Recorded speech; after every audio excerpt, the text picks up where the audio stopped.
then I can't be in the Valle and on the Frontera and not read this poem. I was inspired by a quotation from Yolanda Chavez Leiva, who's an academic at in El Paso. And this is the quote that Esperanza, Peace and Justice Center, the newsletter featured.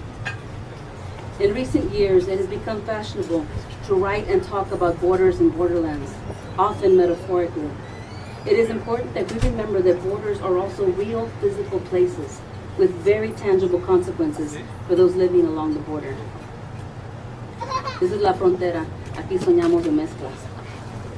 We dream of home and to belong. We dream of borders, border crossings, recrossings of differences, highways taking us to, not from, transformations and symbols born anew. We forget the riverbeds, forget the desert children, cocooned by still mother bodies. Train cars hot then cold, with breath and suffocation. Bullets fired from anxious guns, ignorant of nationality or life. Graves sunken 10 bodies deep. The gnarled branches and their rope black ringed scars. The quiet cages of malnutrition, miseducation, suspicion. On the border there are bodies. With these brown, light, dark, medium bodies, we dream of mezcla and mestizaje. Melting, braiding languages, we dream of fusion, combustion, believe in the fertility of chispas, the rolling inevitability of change. This land, this sun, this sky, these hands.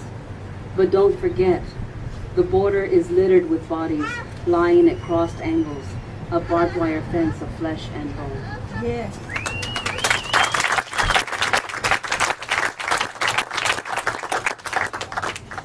The wind suffers love. I know how to love shadows, drifting fog, crow's wings, skeletal branches against a purple darkness, faraway lamplight, and the echoes of voices. My love is a weary thing, sighing and bleeding, collapsing, bubbling. My love is too strained for flesh. Flesh is impossible. Flesh keeps escaping me. My hands must be made of wind. Escape me, leave me. My mouth filling with black whirlwinds, I choke on dust and unrequited. My untouched skin pulling, scaling over, flesh gone rock, gone vicious with forsaking. Black spiders of renunciation live in my belly, spinning webs of disconsolation. I love you even leaving. My lips shaping your name with longing, even as the wind seeded curses inside me. Bitter wind clinging to memories of ruptured bliss. Harsh wind that makes of us leaves scraping over asphalt. Rabid wind, maddened and frothing, scorching the earth, uprooting tenderness. Sweep through me, wind, losing none of your grey ferocity. Hunt out this aching darkness, claw, pierce, bleed it, make it whimper. Cast it out, sweep through me, hurling out shadow and ash, loss and wanting. Leave me loveless, leave me luminous, light pouring in through my abandoned eyes, my abandoned arms.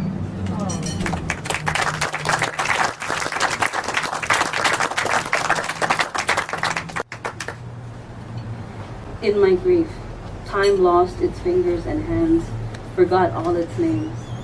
The years and the days surrendered, rendered indecipherable, hours and minutes reduced to individual breaths, bright mornings interchangeable with endless nights. I'd been a person comfortable in the rooms of my own mind. I knew who I was in the house I'd built with my own hands. I could navigate it in the dark, feet light, floor certain, my skin imprinted with a layer of its walls and hallways, doors and furniture. I knew all the sounds of its nights and days, the scratch of branches against walls during quiet winds.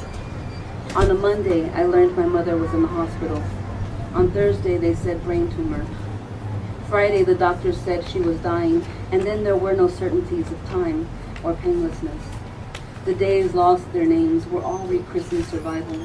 I survived, stripped down to rocks, lungs seizing air, body force beyond endurance, beyond imagining, raw, tenderous nerves exposed. I closed all doors and windows, left the dirty dishes in the sink, vacated the premises, and for 9 weeks let the newspapers pile up on the doorstep. And then she was gone, and in my grief I stumbled back through the doorway. Lost in my own house, I broke bones when the floors gave way, didn't know my own rooms. Found myself lost in my own hallways, outside closets with locked doors where strange things whimpered. Found myself in the kitchen when I was looking for the bathroom. The phone would ring and I'd trip over the shifting carpet, regaining consciousness long after the sudden falling sounds of silence.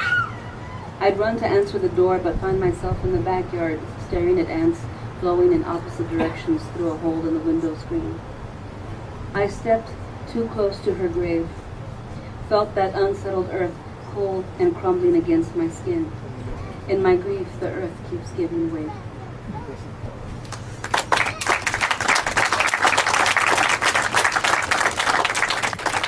And this was inspired by a quote from Virginia Woolf. It was actually part of a grant application where I had to respond to this quote. And usually, I've loved this quote, but on this particular day, it hit me the wrong way. But let me read the quote.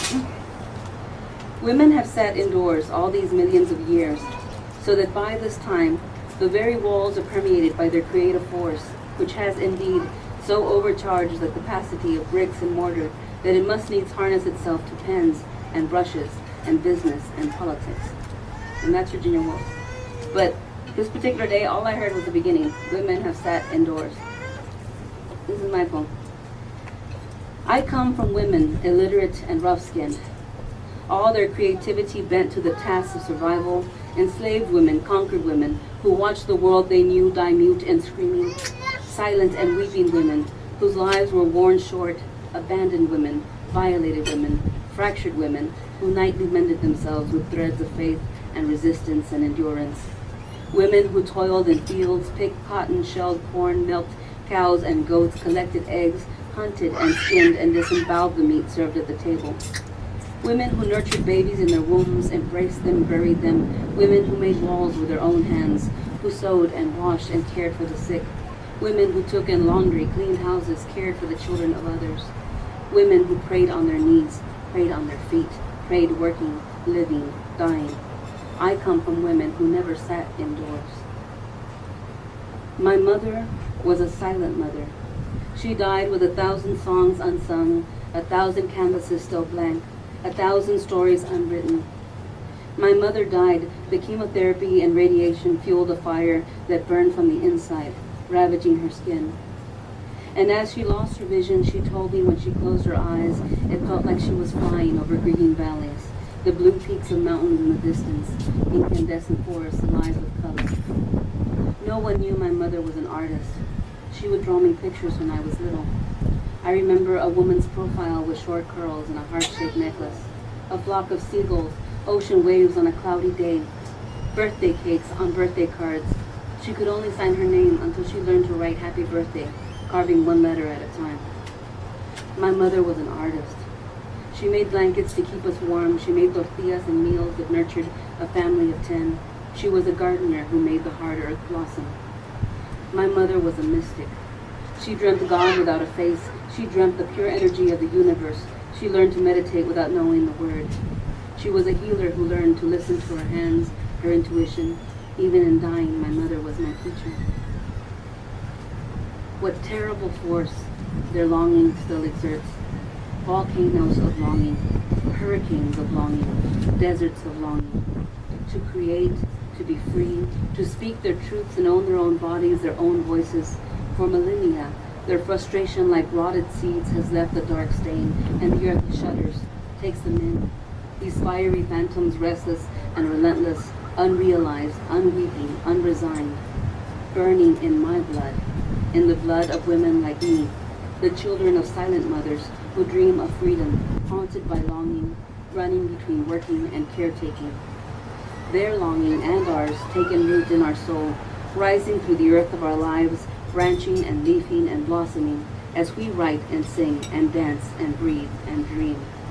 Raw and spontaneous, bursting, weeping, healing our lives. Yes.